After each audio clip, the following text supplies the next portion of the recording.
नमस्कार, आप देख रहे हैं एसपीएन 9 न्यूज और मैं हूं आपके साथ मनीष कुमार सैनी। बीजेपी ने शनिवार की रात झारखंड विधानसभा चुनाव के लिए 66 उम्मीदवारों की एक लिस्ट जारी कर दी है। इसके बाद से ही पार्टी के नेताओं में नाराजगी का दौर शुरू हो चला है। ऐसे में प्रत्याशियों की नाम की घोषणा के बाद ही पोटका से भारतीय जनता पार्टी की पूर्व विधायिका मेनका सरदार ने अपना इस्तीफा दे दिया है।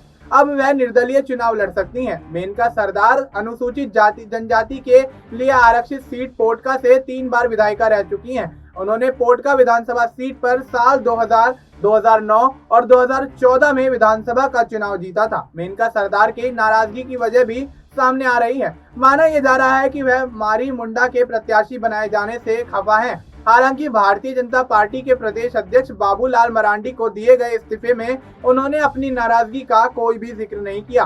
अब माना जा रहा है कि मेनका निर्दलीय चुनाव लड़ सकती हैं। इस पर भी अभी तक उनकी तरफ से आधिकारिक तौर पर कोई भी बयान सामने नहीं आया है। मेनका सरदार ने बीजेपी आलाकमान को जो इस्तीफा दिया है उसमें ज्यादा कुछ ना लिखते हुए बस इतना लिखा है, मैं भारतीय जनता पार्टी की प्राथमिक सदस्यता के साथ ही तमाम पदों से तत्काल प्रभाव से इस्तीफा देती हूं। कृपया स्वीकार करने का कष्ट करें।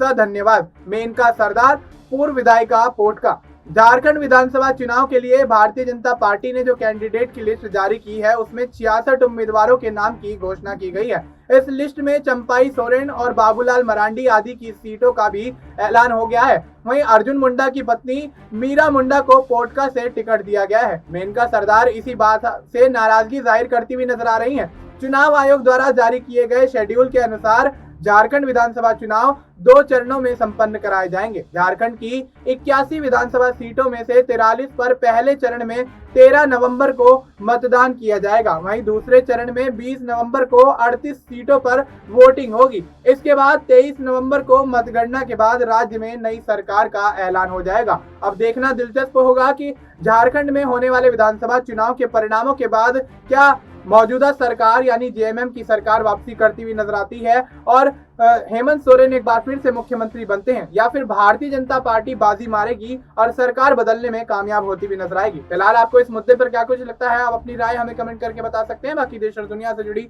तमाम जानकारी के लिए आप देखते रहिए एसपीएन 9 न्यूज।